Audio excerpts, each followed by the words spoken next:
You guys are so funny.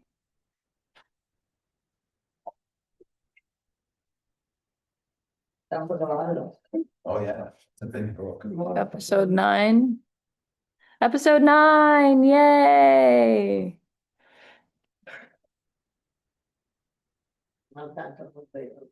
Oh,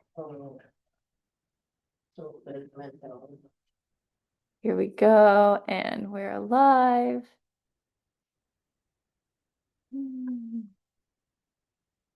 Thank you for being here. Thank you for joining. Thank you for existing. We are here studying A Course in Miracles. This is the complete and revised edition. It was published in 2021, I believe. And we're reading through it as a group. And yep, 2021. We're reading through it as a group, following along and breaking down some useful key concepts and that sort of thing as we are guided to do. So this is very much an open forum, open discussion. You know, I'll be reading through and helping to clarify key concepts and clarify sentences. However, if you have any questions, that sort of thing, we'll talk about that.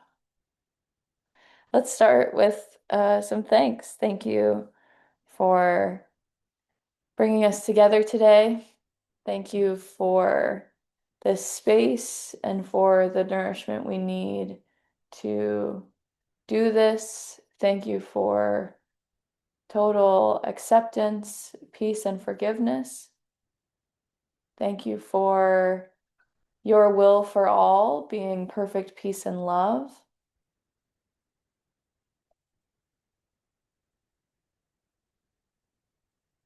Thank you for this teaching and for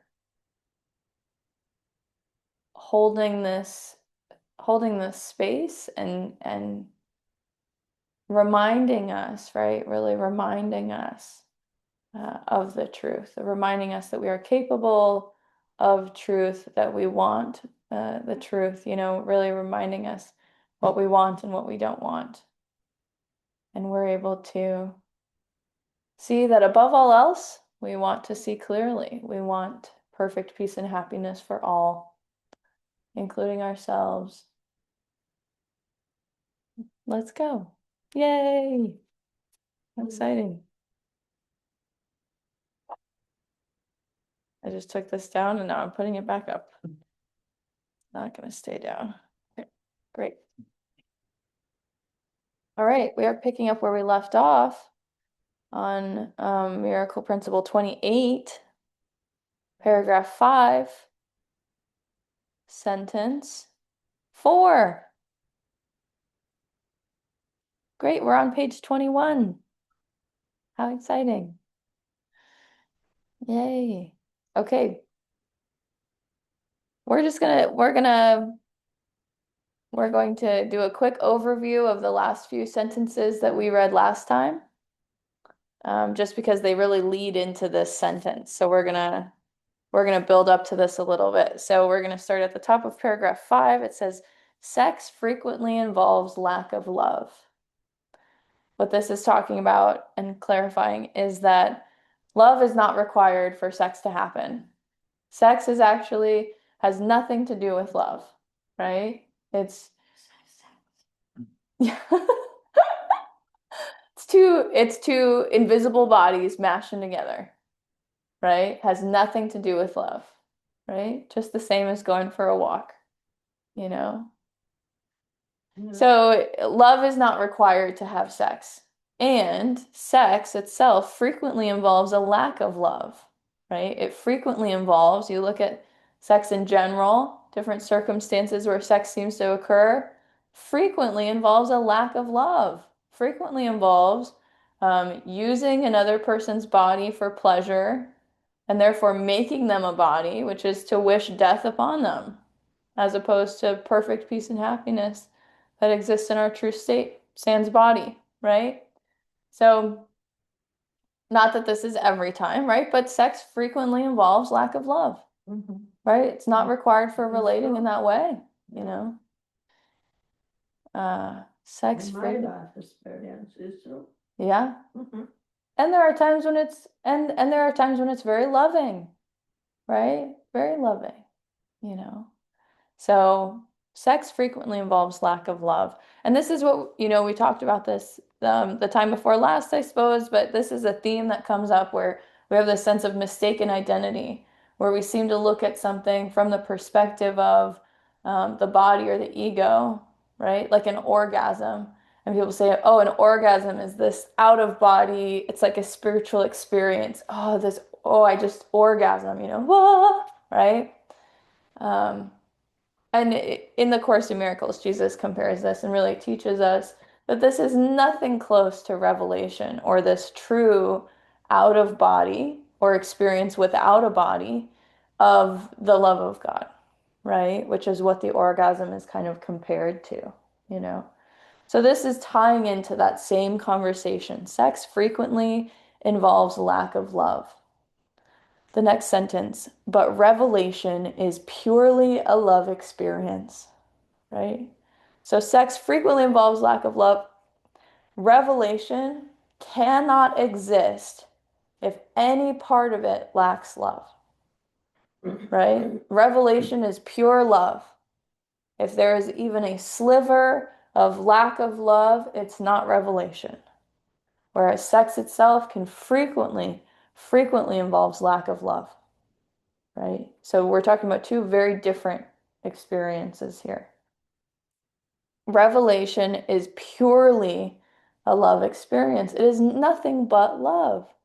And in this, it sees beyond the body completely, right? The body seems to completely disappear, right? We're able to see clearly that it doesn't exist in Revelation,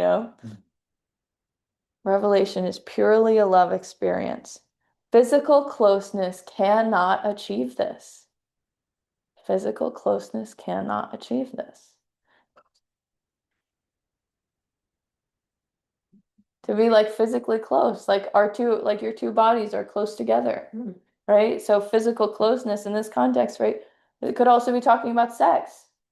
Sex can never be purely a love experience because it involves the body, because it involves identification of a body, right? For yourself and what seems to be another person, right?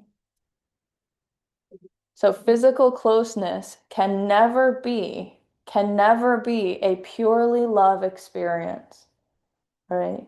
Because it involves the illusion of lack of love. In order for there to be a physical experience, right, there seems to be a belief in separation or a belief in the illusion of separation, right? Does that make sense? To me it does, to you know? Mhm. Che non puoi ottenere il vero amore Col sesso. con il sesso o con l'idea di avvicinarti con il corpo. E il vero amore lo puoi sentire quando sei nello spirito, ma non qui nel corpo. Forse un giorno cambierà, però right now it's like this. Yeah, però a volte il sesso ti fa anche capire come l'altra persona se... No, ma qui stiamo parlando dell'amore, capito? Ma no, non stiamo discutendo. Quello è un altro discorso.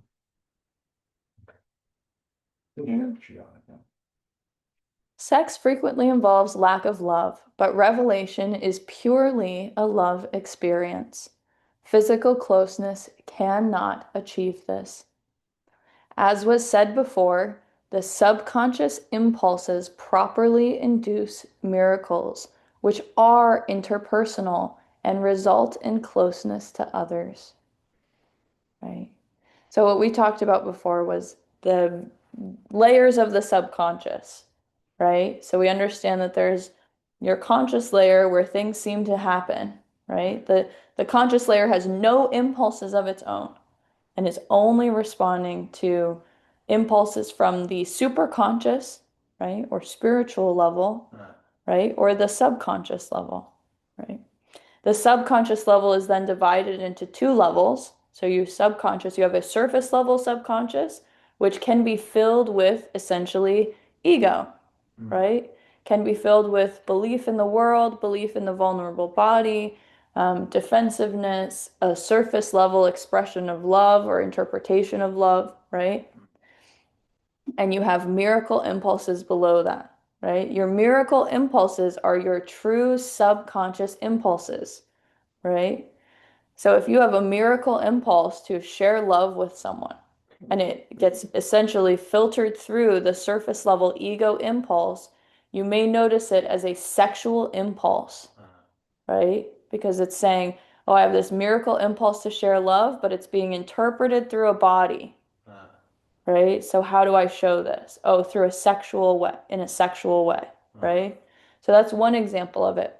This, what we're talking about, as was said before, the subconscious impulses properly induce miracles. The real purpose of the subconscious is to induce miracles, right? And what we're ultimately doing is removing this surface layer of our own kind of interpretation, right? Or this false perception that we've adopted of the world so that miracle impulses can actually come through, right? So subconscious impulses properly induce miracles, which are interpersonal, right? Because there's no meeting on the level of the body. We cannot meet, we cannot join on the level of the body, for the body is a symbol in and of itself of separation, right? So there will never be any joining on the level of the body, right? However, we are one mind. We are one in truth, right? And so we are only truly able to join, we are only truly able to be close to one another on the level of mind where we are close.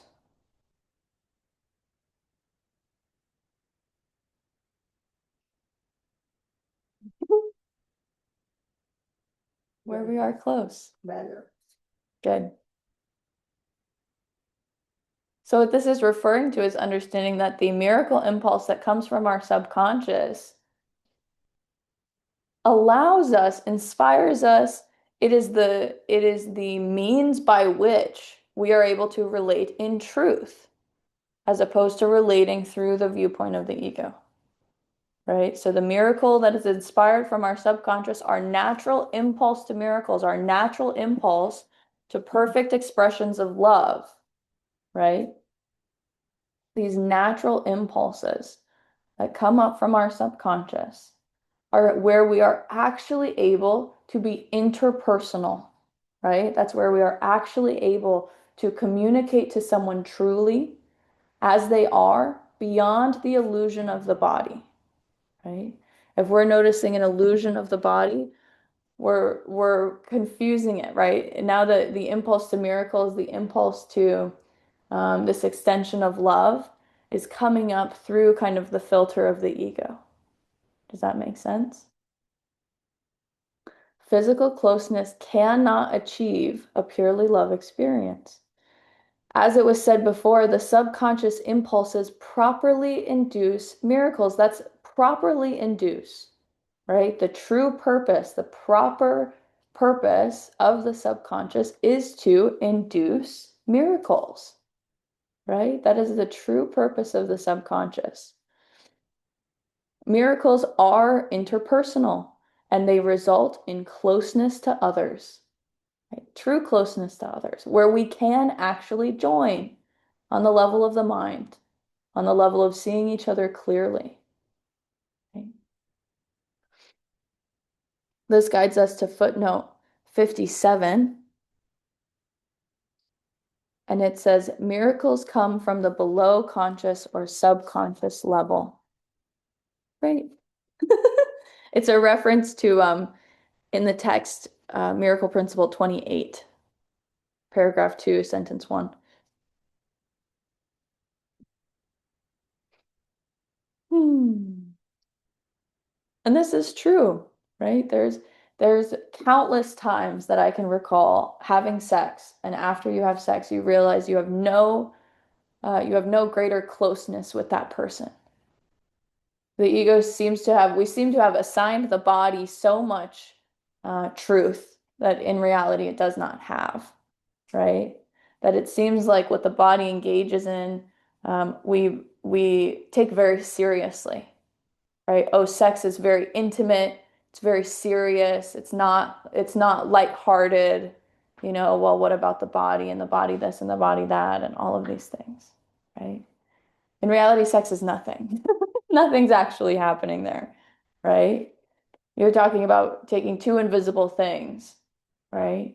And smashing them together, and then what do you have? Just more invisibility. Yeah, the way I think about these things is like for people who play video games or watch a movie, when it's happening in the video game or reading a book and a story, it's not really happening. It's just a thought. Right. These characters Yeah, saying that. it's an imagination, right? And it seems real, right? Totally seems real. It seems like you're playing the role of this character, right? But it's just a character. Yeah. It's just a dream, right?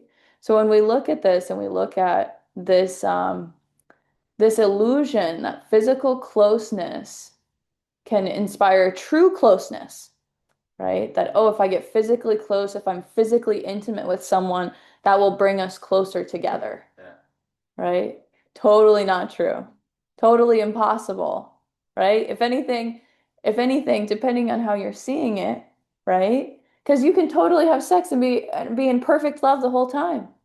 Because you can see, you can do anything with the body and see beyond it, right? Because it's not you. You simply see beyond it, right?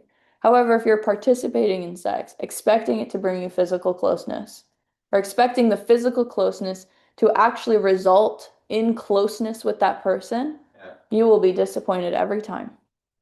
Does not bring you any closer. Does not bring you any closer because you're seeing something that someone is not. You're confused about what you're seeing, right? You're confused about the purpose of what you're seeing, right? You think the purpose of the body you're seeing is what? To bring you satisfaction, to bring you some sense of, oh, I'm not alone anymore, oh, finally I'm connected to someone, you know, oh, thank goodness there's another body here. I was starting to go crazy, Yeah. Yeah. In my own little world of separation of just one body, just one body in space, so it seems, So in why time. do we do them? For fun. Now it gets to be purely lighthearted, For fun and for our children. right? It can be purely lighthearted. It's not so serious. You're not expecting anything to result from it. You're expecting no results from it, right? You're not expecting some sort of orgasm, mind-blowing, You're not expecting anything from it. It gets to just be for fun. It's just like going for a walk. Yeah. It's just like going for a walk. You have the opportunity to see someone truly at any time. You have the opportunity to connect with someone through the impulse to miracles, right? You have an opportunity to connect with someone truly by seeing them as they truly are at any time. At any time. You have the opportunity to connect with someone no matter what you're doing. Having sex, going for a walk, playing on a trampoline, right? Eating food. Doesn't matter what you're imagining you're doing, you have the opportunity to see that person clearly at any time. See beyond the body, Love exactly what's happening. It gets to be very lighthearted because you're not expecting anything from it, right? You're not expecting this like, um, yeah, you're not expecting that. You're not expecting any greater closeness with that person. You recognize that your closeness with that person is dependent only on your choice to see them clearly. And when you're seeing them clearly, you see that you are one. You are as close as you could possibly be, right? You are as close as you could possibly be. So it just becomes very lighthearted, right? If you're not using sex to try and get closer to someone, you're just doing it because you want to and it's for fun. And you realize that's why you're doing everything.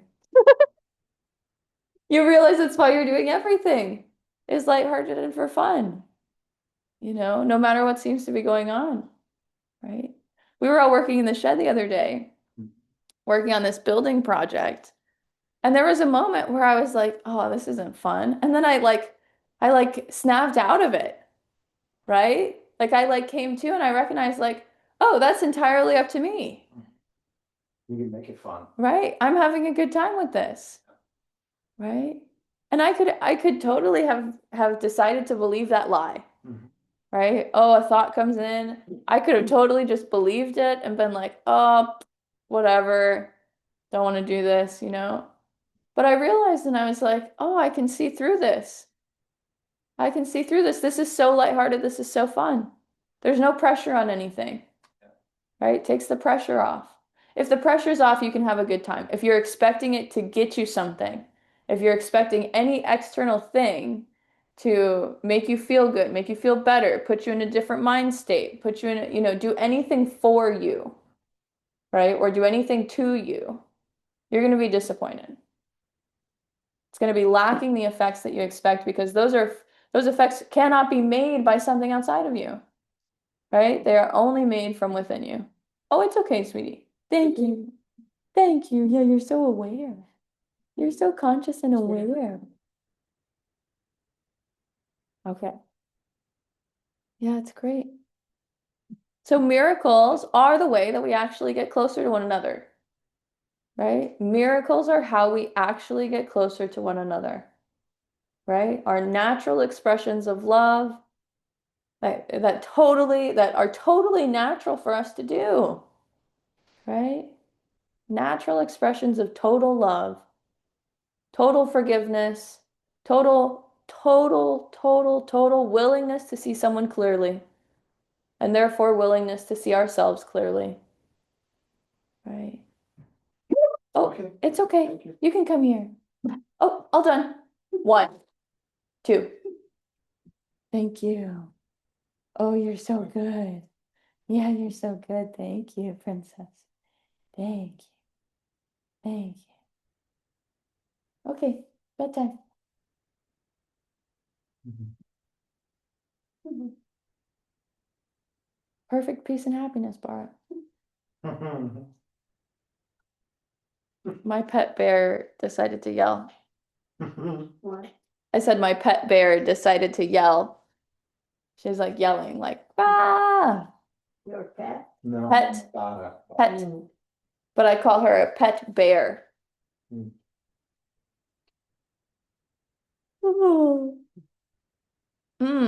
Okay, let's move on to the next sentence. Physical closeness cannot achieve this. As was said before, the subconscious impulses properly induce miracles, which are interpersonal and result in closeness to others. This can be misunderstood by a personally willful consciousness as an impulse towards sexual gratification. This is exactly what we were talking about before, right? Where we notice that we have this impulse to miracles coming from the lower subconscious level, and then it seems to go through the surface level subconscious, right? That is we'll say body identification is just like very gung-ho about body identification. Even if it's just in a moment, right? This could be confused because that's all it really is. All it really is a confusion in a moment for any person, right? Nobody is an ego, nobody is worse off or better off than anyone else. I just want to make that really clear. All that's ever happening is a confusion in a moment, a confusion of choice in a moment, right? And what we're really being confused by, what we're really confused is what do I want, right? So we're confused by what I want, but more than that, we're confused by how do I get what I want, right? How do I get what I want? If I want closeness from others or if I want closeness with others, how do I get that, right? And if we have this miracle impulse saying love, love, love, and it's going through this body identification, right? It's going to be confused as a sexual gratification, as a want for sexual gratification, right? Because it's showing up as love, right? And it's going through body identification. It's going to say, oh, love or to connect with someone means to have sex with them, right? To connect with God or to connect with a connection of this bigger thing means to orgasm.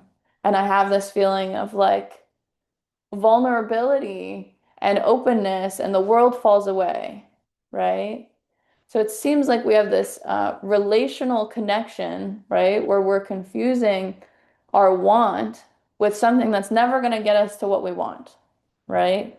Our want is true love, right? Our want is connection with others, and we're seeking it in the body where we can never find it, right? Because the body's a symbol of separation, you know. Whereas to really connect with others, all that requires is for us to look beyond the body. And you see that you are one with everyone. Yeah. You see that you are totally one. You can never be unconnected from anyone. Right? So this can be misunderstood. This idea that the subconscious impulses properly induce miracles which are interpersonal, right? And result in closeness to others. Right? This impulse to miracles of sharing love and getting that closeness with others can be misunderstood by a personally willful consciousness as an impulse towards sexual gratification. Personally willful consciousness.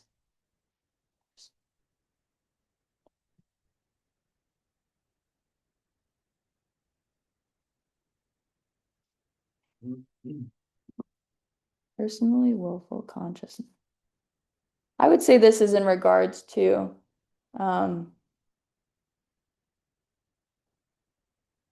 their willpower, right, is regarding them as a person very distinctly, right? Personally willful consciousness, right? So they're really identifying themselves as separate here, right? In order to be joining as bodies, you have to have more bodies.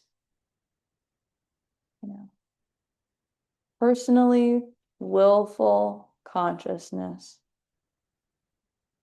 And again, I almost don't even want to get attached to this. Personally willful consciousness, again, it's just a confusion of a choice in a moment. Totally forgivable. Nobody's destined for failure here. Actually, we're all destined for total success with this whole thing, right?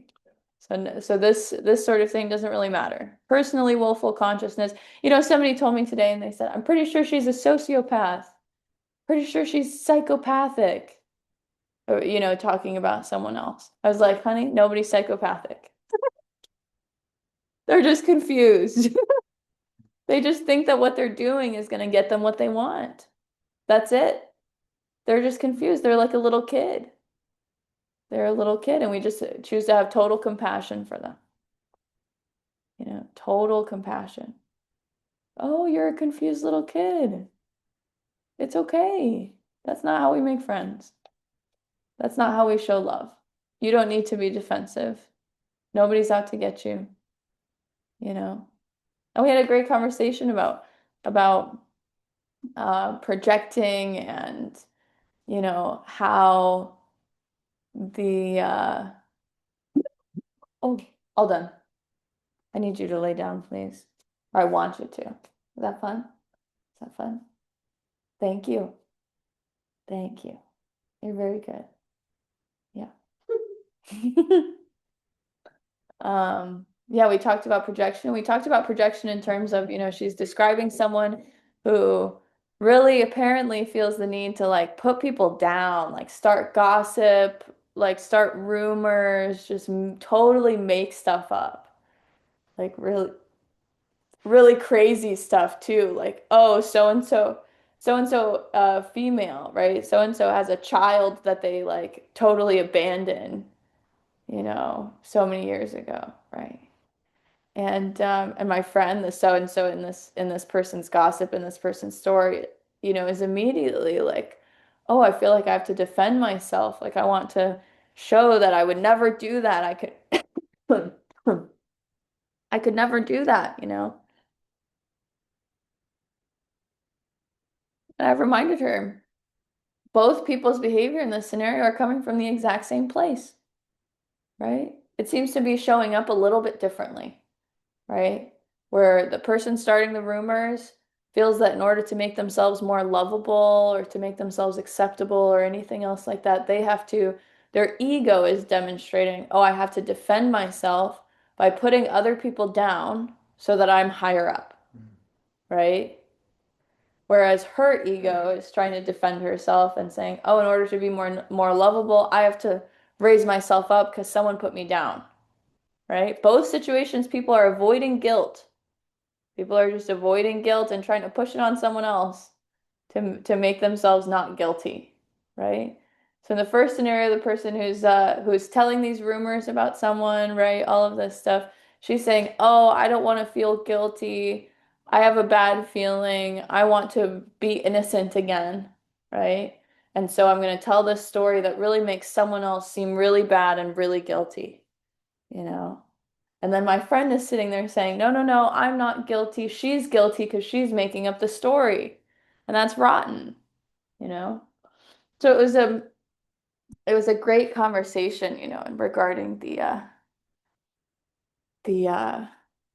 this whole idea of projection and how we're just reflecting back to each other exactly what we need to see. Right? We're reflecting back to each other exactly what we need to see, exactly what we want to see for our perfect growth and greater understanding. Because when these things are inside of us, right? When these patterns or habits or any of these things seem to be inside of us to a certain extent, we have trouble acknowledging them. We have trouble seeing them until they show up outside of ourselves. When they show up outside of ourselves, we can say, oh, I can bring attention to that, you know? And it's perfect. We bring attention to it, we bring it up, right? It's going to keep coming up until you bring attention to it, until you love it, you know? It's totally going to keep coming up and it's going to keep playing out. And then you're going to get frustrated enough with the pattern that you dig a little deeper, you figure out where it's coming from, and you totally love it.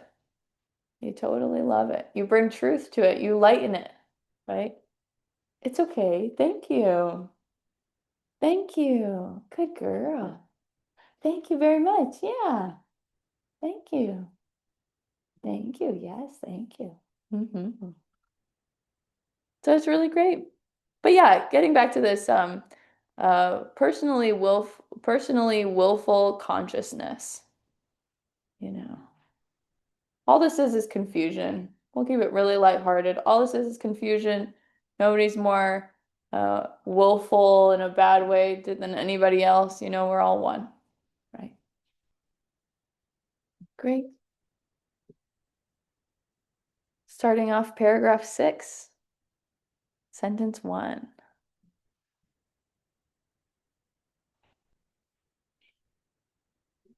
Revelation unites you directly with God. Nice. We recognized in previous statements, revelation is direct communication from God to his sons before the dream of separation. Right? This is how God used to communicate to us directly. It is a direct unity, direct union with God, sans body, sans illusion and separation. Revelation unites you directly with God. Miracles unite you directly with others. Miracles are the direct form of communication between yourself and your brothers, just as revelation is the direct form of communication between God and yourself. God and yourself. And recognize that revelation and miracles, neither of which come from the conscious level. Miracles come from the subconscious or below consciousness level, and revelation comes from the superconscious level. Right? Our consciousness level is simply responding or reacting to the triggers that we're getting from the subconscious and the superconscious level. So our actual relating that seems to occur is triggered by our superconscious and subconscious level. There is no relating that is triggered by the level of consciousness itself. There is no relating that's triggered by the level of consciousness itself. This is why things seem really shallow sometimes. This is why relationships seem really shallow. This is why sometimes work, jobs, experiences, all of these things seem really shallow is because they are only relating on a surface level, right? We're only relating on a surface level. You're only engaging on kind of an ego level. Not only is it entirely an ego creation, this illusion of separation of bodies, of work, of drama, of, whatever is going on, right? But also the level on which you're engaging is as if you are a body, as if you have to participate in this in order to survive, as if this other person is a body and there's something you can get out of them, or vice versa, or they're trying to get something out of you. All of these things, right? So these things are bound to feel very shallow because they're coming from a very surface level way of relating, right? True relating, right? True union, either with God or with each other, is stemming not from the level of consciousness that engages with the world. It's stemming from a below conscious, our true state, which is the true purpose of extending love and miracles, right? Seeing each other clearly. Or union with God via revelation, you know? Neither emanates from consciousness. There we go. Revelation unites you directly with God. Miracles unite you directly with others. Miracles are our only way of uniting directly with others. There is nothing else that truly brings us close to others. Nothing else in the world is going to bring us close to others.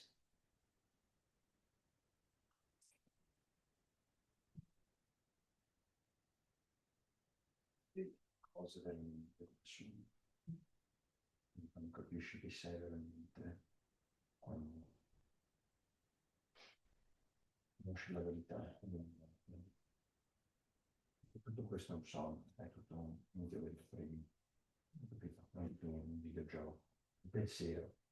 That's it. Cioè, la rivelazione dello spirito, praticamente. Mhm.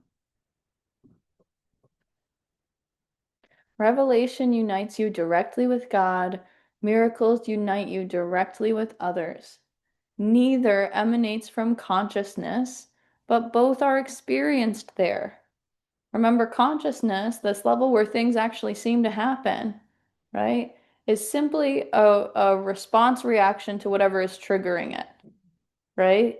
It's simply a blank state where thoughts are being imprinted onto it, right? And these thoughts, these experiences are stemming from the subconscious, right? The natural impulse to miracles or true expressions of love or direct union with God, right? Communication with God, revelation, the superconscious, right? So the consciousness level is only a response level. It inspires nothing on its own.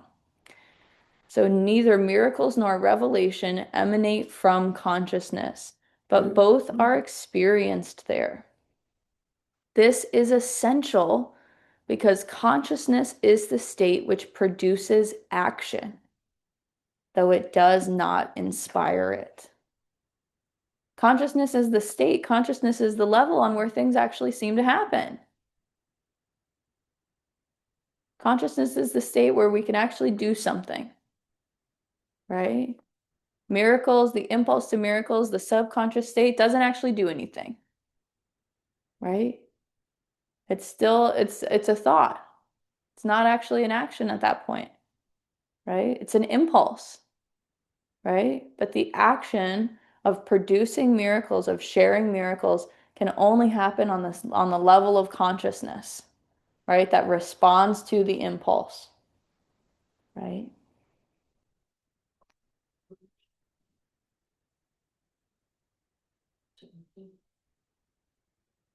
Di essere consapevole. Consciousness is the state which produces action, though it does not inspire it. Again, consciousness is only responding. Consciousness is only responding to impulses from the subconscious or the superconscious level. It's totally a blank slate on its own, right? But it's the only place where anything seems to happen. right? It's the only place where we'll even say where choice seems to happen, right? Where action seems to happen, where you're actively saying, I choose this instead of that, right? You are free to believe what you choose. What you do attests to what you believe.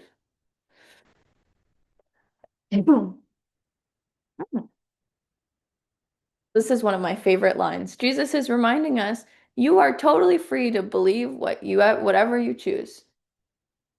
You can believe whatever you want. We'll just take that as it is. You can believe whatever you want.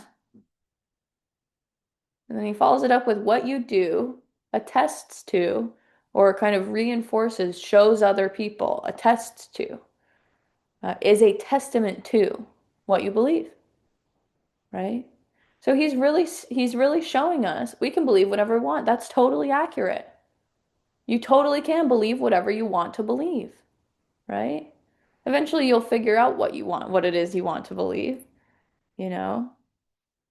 There's an inevitability in the return to love, a return to the belief in love. Totally inevitable. So eventually you'll learn, right? If you're not there yet, eventually you'll learn that you want to believe in love, right? But Jesus is reminding us you can believe in whatever you choose. Believe in whatever you choose. It's totally perfect. And recognize what you do attests to, oh, hello. What you do attests to what you believe, right? Hello. Thank you. Oh, yes, good choice. Great choice. Great choice. Yes, sweetie. Thank you. Oh, thank you. Yeah, thank you. What you do attests to what you believe. What you do is a testament to what you believe. And we've talked about this countless times, and we're going to keep talking about it. Right? Your beliefs seem to dictate what you want. What you want seems to dictate your behavior. Right? So what you believe attests, or how you behave attests to what you believe. What you do attests to what you believe. So if you believe yourself to be separate and unsafe, your behavior is you want safety. Your behavior is going to be defending yourself against everything because you're unsafe, because everything makes you unsafe, right? And this is going to be constant. So if someone seems to be very defensive, it's apparent that they believe that they are unsafe, right? If someone appears to be lacking in love, right? If someone appears to be upset, angry, aggressive, any of these things, right? Feeling lonely, even. It's very apparent based on their behavior of aggression, of pushing people away or finding something wrong with everyone else, that they believe that they themselves have something wrong with them, right? What you do attests to what you believe. This came up with a friend of mine. We were talking about, um, I think I was sharing some of my spiritual philosophy, or my understanding of things. And I asked them, well, what do or I think they told me, they kind of chided me and they said, well, I don't speak about my spiritual beliefs because it's rude and blah, blah, blah. And I said, oh, that's interesting. And they said, yeah, whatever. And they're very much into all sorts of gadgets and gizmos for random healing techniques and all sorts of crazy stuff, right? And I just told them, I said, you don't have to share it.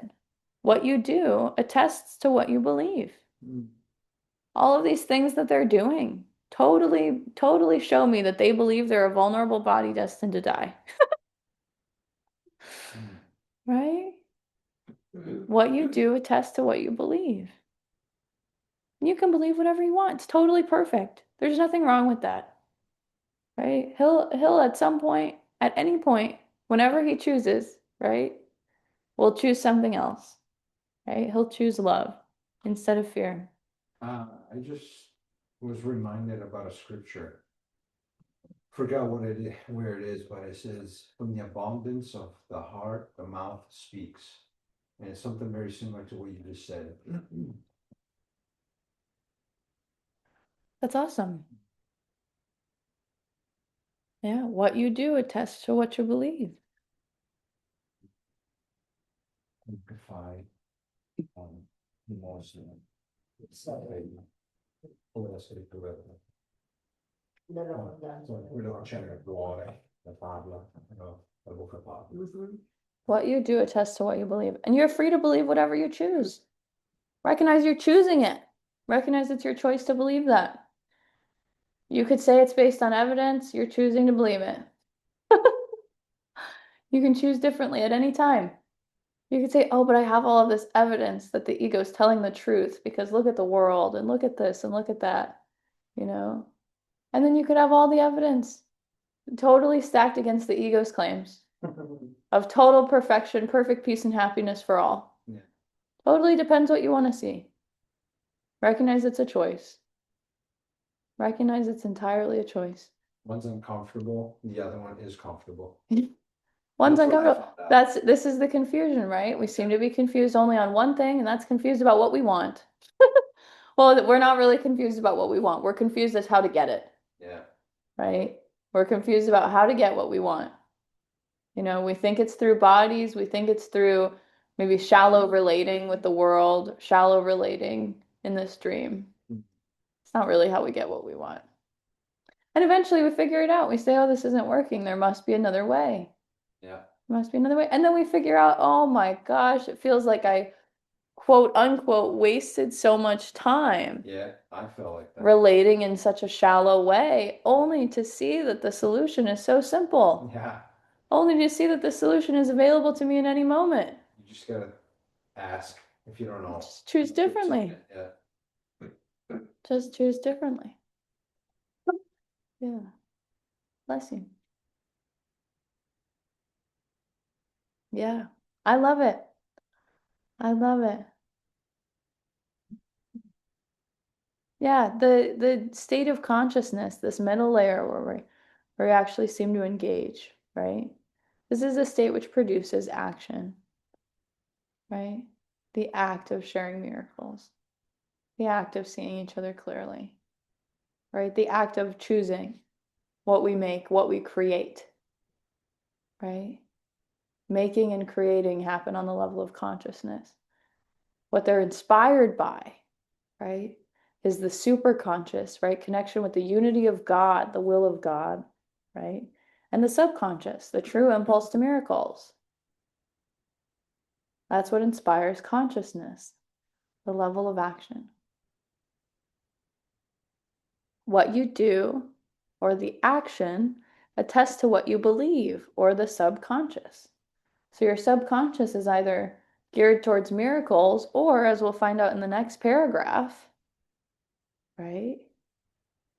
Geared towards, we'll say, the whims of the world.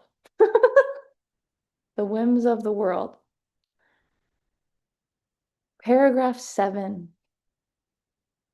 The deeper levels of your subconscious always contain the impulse to miracles, but you are free to fill its superficial levels, which are closer to consciousness, with the impulses of this world, and to identify yourself with them. Wow, that's a long sentence. The deeper levels of your subconscious always contain the impulse to miracles. That will never change. That will never change. You will always have this impulse to miracles. But you are free to fill its superficial levels. Right? This is quote unquote free will. You're free. This is what we think free will is. Yeah. We think free will is, oh, I can fill this superficial level and make whatever I want in this dream and blah, blah, blah. It's going to get me what I want and blah, blah, blah. But when we fill this superficial level, ultimately our will becomes less free.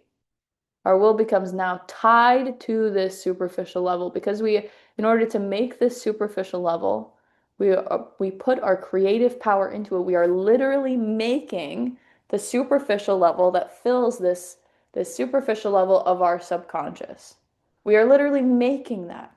So we put our willpower, we put our creative energy into it, And since we are making it, we are identifying with it as its creator, right? And we believe in what we make, right? What you do attests to what you believe, right? So if you make a superficial layer totally based on separation from God, lack of love, fear, defensiveness, etc., vulnerable bodies destined to die, right? If that's what you're making being an action, right? That's attesting to your belief in separation,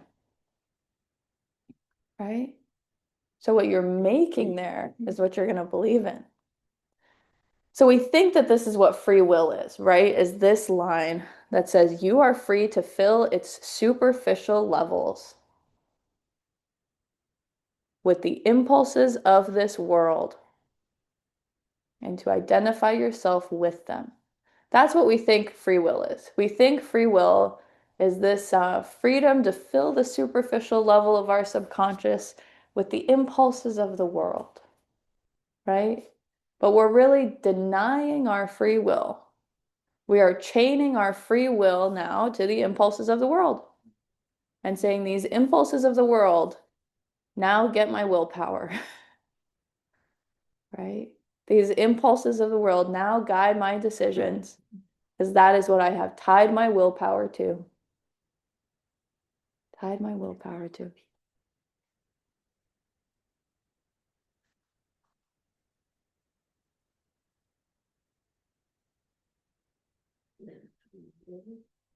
È un'illusione, basically. Qui su questo reame qua. Because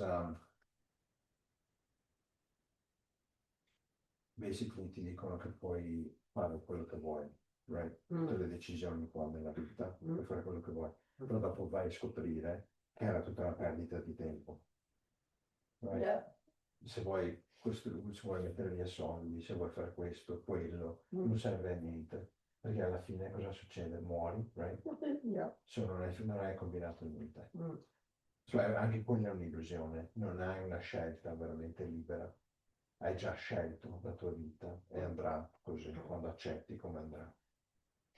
Yeah. That makes sense. The deeper levels of your subconscious are always, will always, they do always contain the impulse to miracles. But you are free to fill its superficial levels, which are closer to consciousness, with the impulses of this world and to identify yourself with them. So the superficial levels are closer to consciousness. They seem to trigger consciousness, and consciousness is the level of action. So if we're filling the superficial levels, that's probably going to trigger our action and our behavior. If we believe that our identity is based in what we fill the superficial level of our subconscious with, it's very close to consciousness, right? It's closer to consciousness than our miracle level of subconscious, right? It seems like it would make sense that this superficial layer of our subconscious, if we're identified with the impulses of the world, they're going to trigger our consciousness and trigger our action, trigger our thoughts, right? Way more than the other levels. Hello. Oh. Hey. Il padrone. Questo cane. Thank you, but my goodness. Thank you. Lord. Ten. Fa una voce, per favore. They have a powerful voice. She's a professional. She's been practicing for a long time. Thank you, sweetie. They're not going to come inside.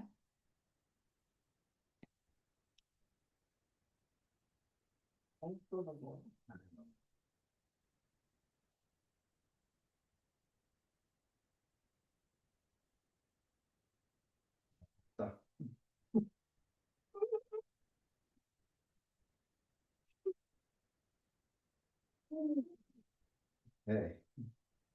You are free to fill its superficial levels, which are closer to consciousness.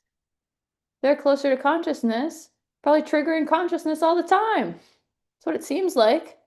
seems like the impulses of the world are trying to trigger my thoughts, so to speak, right? Really, I'm choosing it.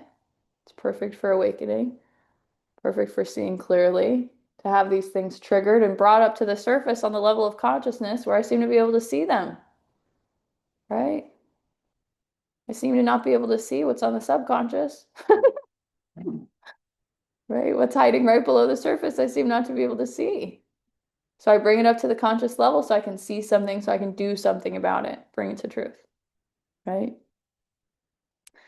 So again, closer to consciousness with the impulses of the world, any impulses of the world, right? We talked about some impulses of the body, impulses of defensiveness, needing to defend yourself against the world, something's unsafe out there, you know, I have to make sure that I'm safe by doing blah, blah, blah, blah. Someone else has to be guilty in order for me to be innocent, right? Sexual impulses, any of these things, right? The surface level relating. This is the level of relating that we were talking about just before.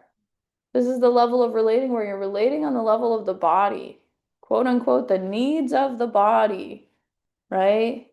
Oh, I need to have a job so I have money, so I can have a place to live, so I can have water, so I can have food, right? That's your level of relating.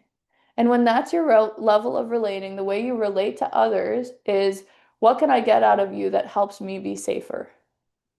Or how do I defend myself from you so that I can be safer? Right? Those are the only two ways to relate to someone. Or what are you trying to get out of me? Right? How do I defend myself against you so that I can keep what I have? You have to get your own. Right? There are all these ways of relating, and they are all based on the surface level impulses of the world. Right? All based on the surface level impulses of the world or the illusion of separation, really. Right? To identify yourself with them. To identify yourself with them. So you fill up this layer of your subconscious, right? It's superficial. It's the superficial layer of your subconscious. It's closer to consciousness, right? So it seems to be really poking your consciousness, triggering your thoughts all the time with the impulses of the world. Ding, ding, ding, ding, ding, ding, ding, ding, ding, ding, ding, ding. You know, all of this, right? And to identify yourself with them. Now your will is truly trapped. You've put your will in a box, put a lock on it, thrown it in the ocean. Your will is totally trapped here. You could free it at any time. It's not really trapped, but you've given it the perfect illusion of being trapped, right? You've put a collar on your willpower, your creative energy, and said the thing leading you is the impulses of the world. That's what's leading you here, right?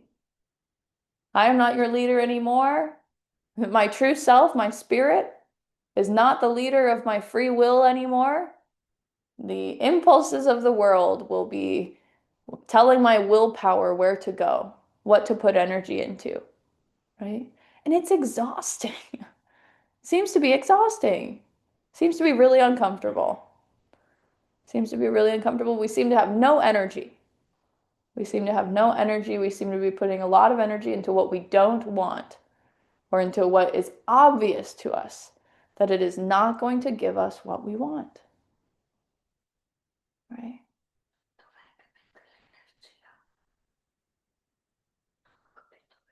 Che a molti mettono l'energia su cose che non servono a niente, illusioni, e quindi ti stanchi, no?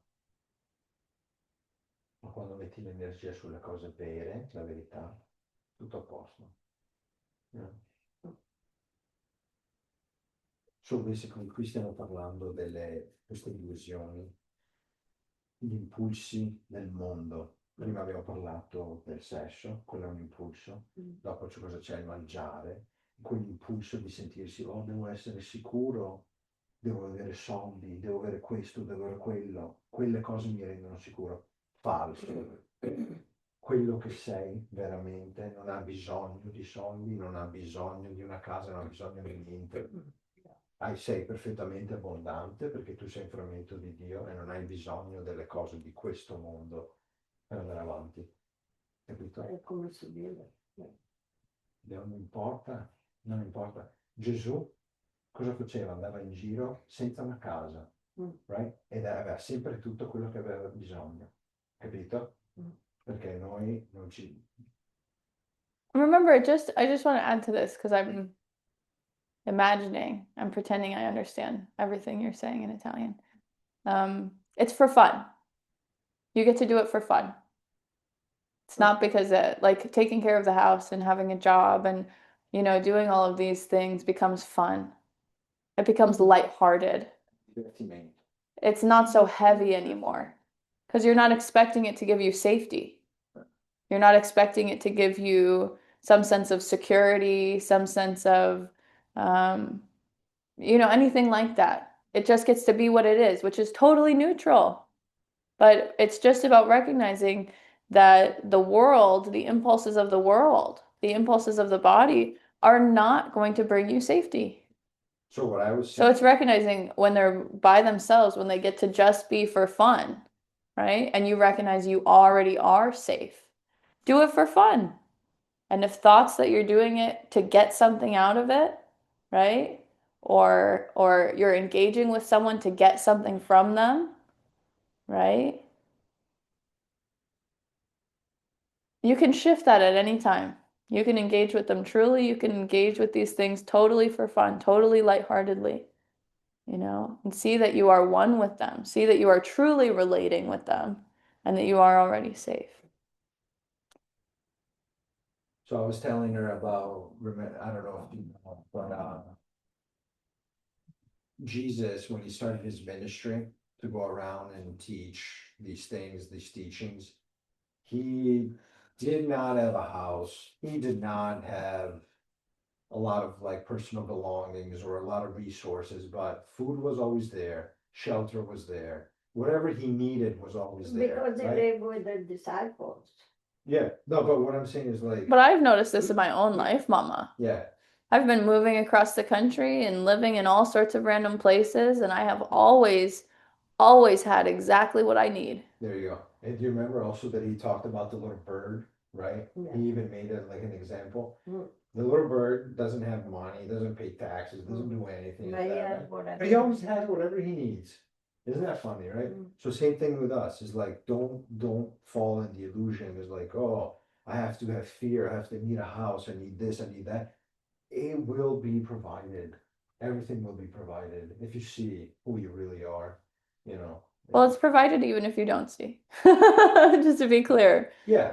Just to be clear, it's available to everyone at all times, But it's recognizing you have the choice to be stressed about it or not. It's a choice to give away your willpower towards going towards these things instead of putting it towards what you really want, which is to see perfect union and all. But it's not that you don't have to worry about it, right? It's not saying like, oh, don't pay taxes, don't have a job, don't take care of your house. Nowhere is it saying that, right? What it is saying,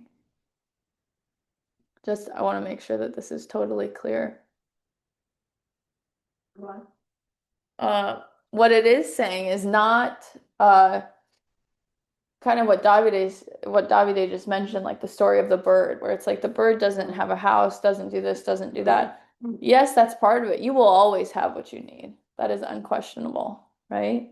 But nowhere is this saying don't have a house. Nowhere is this saying give up on all of these things, don't have a job, don't have responsibilities that we make up, right?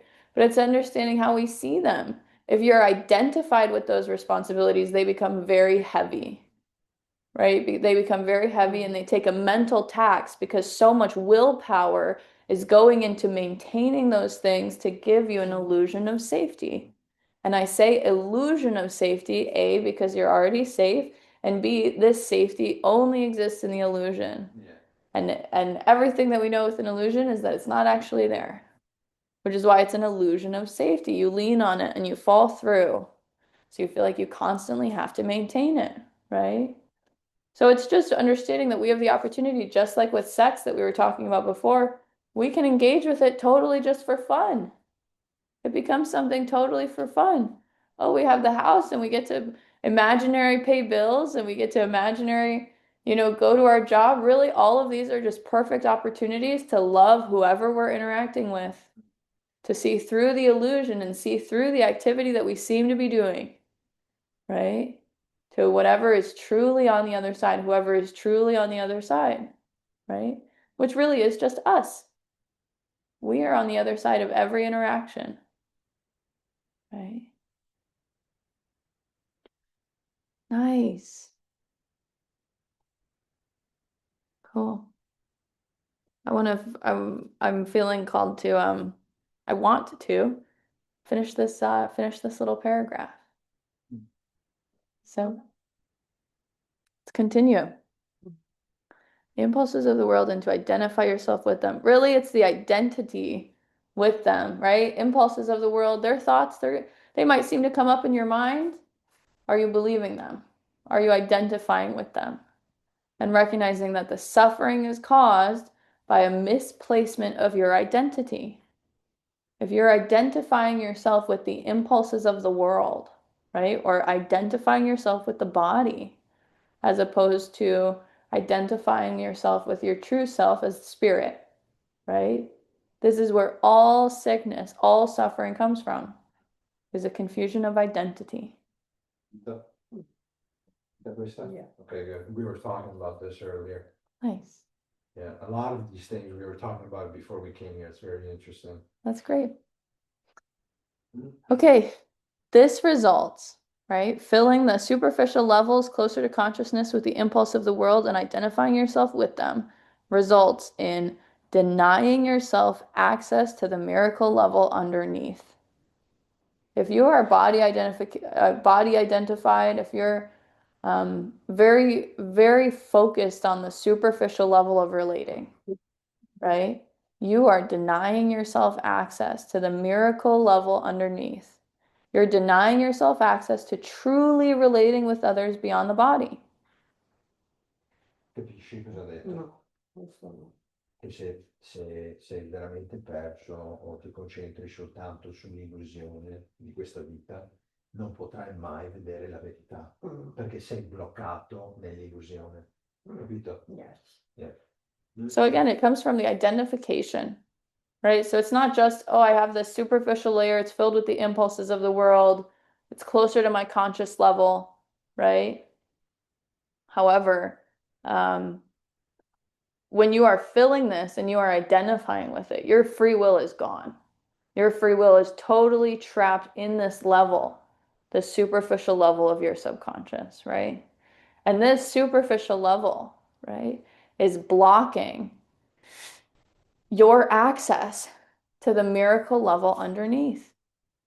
It's blocking your access to the miracle level underneath, your ability to truly give acts of love, right? If you're and to see things clearly, if you are totally body identification, right? If you are totally imagining that the superficial level and the impulses of the world are true, right? Any miracle inspired relating, right? Any desire for an expression of love is going to come up and you're going to say, that's not safe. Because if I love someone truly, if I forgive someone, they're going to turn around and stab me in the back, right? I have to defend myself against everyone. I can't trust anyone.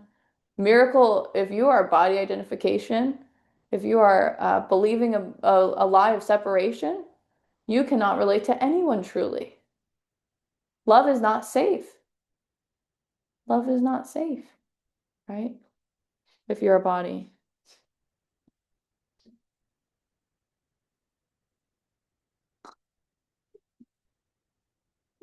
Is no. Yeah. And it's a that though. It's fine. That's so funny. So you're denying yourself access to the miracle level underneath. Mm. And you can't truly relate with anyone. Hmm? The superficial level, you'll never actually relate with anyone, right?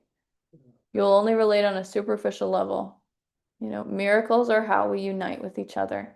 It's how we see each other clearly and we see that we already are united, Yeah.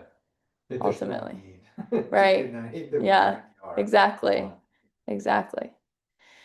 The last sentence, sentence 3 of paragraph 7, in conscious action, right? So this is in regards to you've filled the superficial level with the impulses of the world and you identify yourself with them, which denies yourself access to the miracle level underneath, which is your true impulse, right? Your true impulses to miracles. In conscious actions, then, your interpersonal relationships also become superficial, and miracle-inspired relating becomes impossible. Your superficial relationships become, or your interpersonal relationships become superficial because you're only seeing each other on the level of body. You are not seeing each other to the true depth of miracle-inspired relating, right? The depth of your subconscious. You're stuck on this level of, oh, we're bodies and we're both seeking safety and we're competing for safety. Yeah. Even if you want to join together, even if you want to come together in love, right? It is only on a superficial level that it's possible. And it becomes, oh, I don't know if I should say this or not, but it seems like some are so lost in the illusion and they're competing in the survival that they create things that would destroy the whole dream. I don't know if it makes any sense, but that's how like lost you can get inside this dream. Yeah. And it's all just a thought. It doesn't really Yeah, destroy you can't, yeah, you can't It's just- destroy something that's not real. Correct. Yeah, but that's really the nature of this impulses of the world, right? And again, on any level, there's no difference between someone creating nuclear weapons, for example, and someone being really upset about a minor inconvenience. Mhm. They are the same thing. There is no scale, Mhm. right? There's no scale accurate to this, right? A minor frustration, right? An imaginary small amount of anger is the exact same as totally blowing something up. Mhm. Totally blowing something up and having boiling murderous rage. Mhm. And you get more sensitive to this as you kind of fine tune your impulses of the world, right? As you stop identifying with the body, as you stop identifying with the ego and with the impulses of the world, and recognize your identification is with spirit. Mm. That is where you fine tune this, right? That is where this becomes very playful, right? You see that a mild annoyance is the same as boiling rage because they are representing the same thing. It will lead to. They are both. Yeah. It's not leading to anything. It's recognizing where they're stemming from, right? Both an annoyance over a mild inconvenience and boiling murderous rage are both stemming from these impulses of the superficial level, impulses of the world, the voice of the ego, we'll say. Yeah. They're both stemming from the same place. A mild annoyance is the same as boiling murderous rage. They're both stemming from the same place. Completely. Completely. And so you realize you want neither. You're not saying, oh, I got rid of the boiling murderous rage, and now I'm just mildly annoyed and kind of angry at some things sometimes. You recognize you don't want that either because it's the same thing. It's the same thing. The ego is just trying to disguise it as like a less bad version to convince you maybe it's okay. Maybe you do want a little bit of anger. Maybe you do want a little bit of frustration. It's the same. I'm really glad you brought that up so we could bring it to the truth. There's nothing, right? There are no levels of confusion, right? No one is less confused or more confused than anyone else. Just like no one's less awake or more awake than anyone else. right? We try to put it into levels again to make ourselves better off or worse off than anyone else. You know, it's all totally perfect. It's okay. Just bring it to the light, you know? Yeah. Bring it to the light. That's all for today. Thanks for joining. Thanks for coming. Thanks for tuning in. We'll be back here on Tuesday night at 6 p.m. for Spirit Speaks, our spiritual conversation and community discussion. And then again on Thursday night at 6 for A Course in Miracles study group. And we are at Undefined Wellness below the Main Street Museum in White River Junction, Vermont. And I'm Aria. Yay! Bye! Oh, brilliant.